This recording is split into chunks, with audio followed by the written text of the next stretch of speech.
But do this, right? If you just open up Instagram and follow, like most entrepreneurial channels on Instagram, there's this bullshit simplistic motivational pictures that you see consistently about working 100-hour weeks, about working harder than the competition.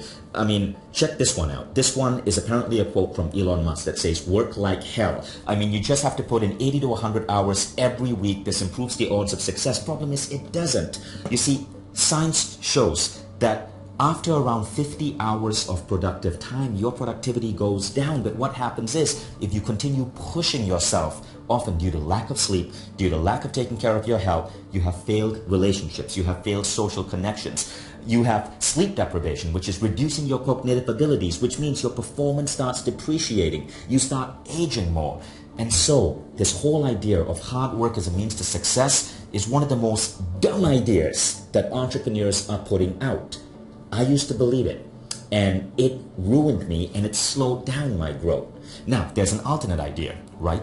And if you've read Michael Singer's book, The Surrender Experiment, he's at the whole other end of that spectrum. In The Surrender Experiment, Michael Singer, he, by the way, is the guy who also wrote The Unfeatured Soul, which was a New York Times bestseller. But I prefer his book, Surrender Experiment. He built a billion-dollar company through what he calls the art of surrender, regular meditation, getting into flow. So what is going on here? How do you have these two opposing thoughts from people who are building massive businesses, who are massively productive, and one is about hard work and one is about surrender? Now, I was thinking about this a lot for the last 5 years, right? Because this matters to me. As an entrepreneur, I want to be able to get a lot done, but I don't want to break myself doing it. And what I realized, and I shared some of this in my book, The Code of the Extraordinary Mind, is that it's not binary. It's not about hard work, nor is it about surrender. It's not binary. Rather, there is a layering to it.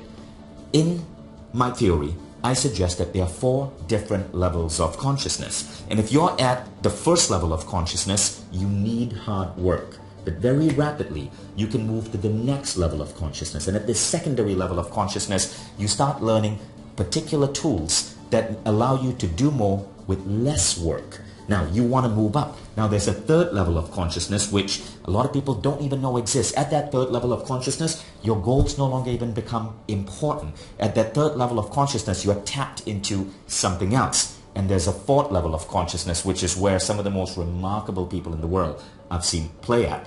And they just seem blessed by luck.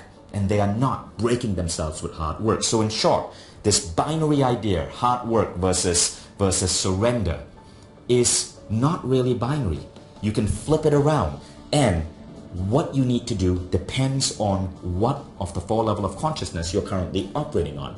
So if you find this idea fascinating, if you've wondered about this hard work idea, as I have, check out this masterclass I'm giving. It's about an hour, 10 minutes, but I go deep into these theories, and I share with you the 4 levels of consciousness and the protocols and the tools that I've been bringing in these 4 levels to maximize my impact in the world. And I think you might find this really interesting. So as you guys know, I'm an ardent consciousness hacker.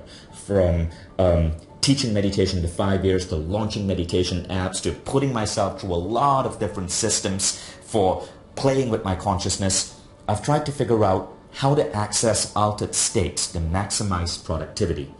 And really, this whole thing about hard work, guys, is rubbish. It is absolute rubbish. It's a bullshit idea that needs to be swept into the dustbin of history, because it only applies to people who are operating at the most basic level of state awareness. So anyway, check out this masterclass if you find this idea interesting. I'd love to know your thoughts, and I'd love to see what you think.